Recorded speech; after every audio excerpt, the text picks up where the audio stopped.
I'm Fred Ogamba, a soldier by profession in the Kenya Defence Forces.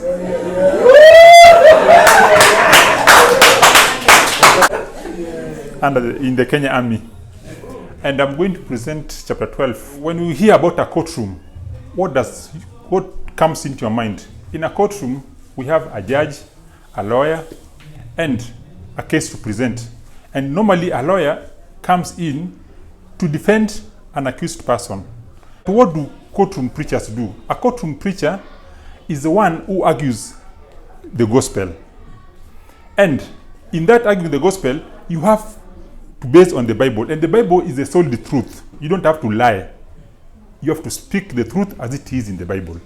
And this writer of this book has outlined some 12 major points, main points to guide you in an argument. First and foremost is prayer. Before bringing your argument, you have to pray. Why pray? The word is coming from God, so it is God who is going to guide you. Like our previous speakers who are here, they told us that we are used as a transformer, whereby there's electricity from the main source coming to us and giving the word to the people. So we have to get the word from God. We have to be inspired or given the word from God so that we give it to the people. So first and foremost, you have to pray. Second, you must choose your theme. You must choose your text. Text from the Bible, either a chapter or a verse to present. And this one, you can choose from either of the verses in the Bible and dwell on that text. Don't go outside that.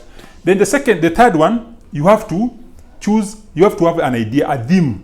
What is your theme?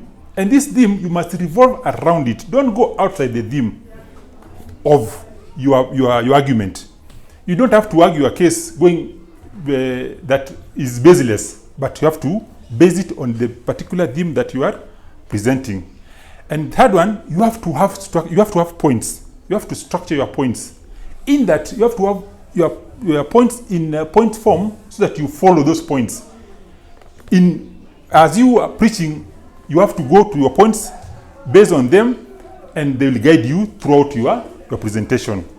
Third, you have to have structural points. Then you have to demonstrate your points. Demonstrate your points and illustrate your points.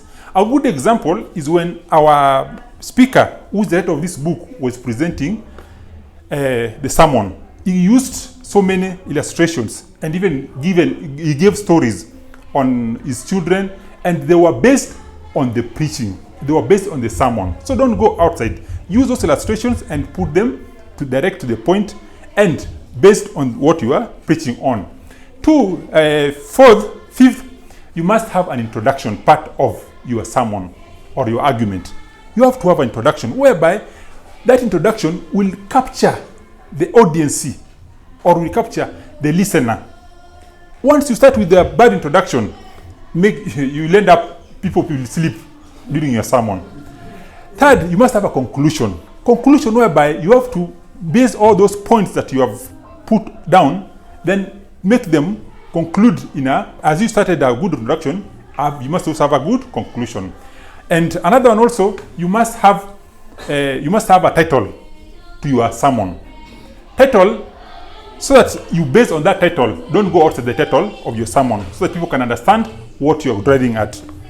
And I'll leave it at there because there are 12 of them, the points that will guide you in outlining, in making a good argument as a courtroom preacher. But because of time, I'll leave it there. And I hope as we go along, you'll get more understanding. I like how you ended. Yes. You will stop there. Yes. Because of time. Yes. Being a soldier in the army, I mean a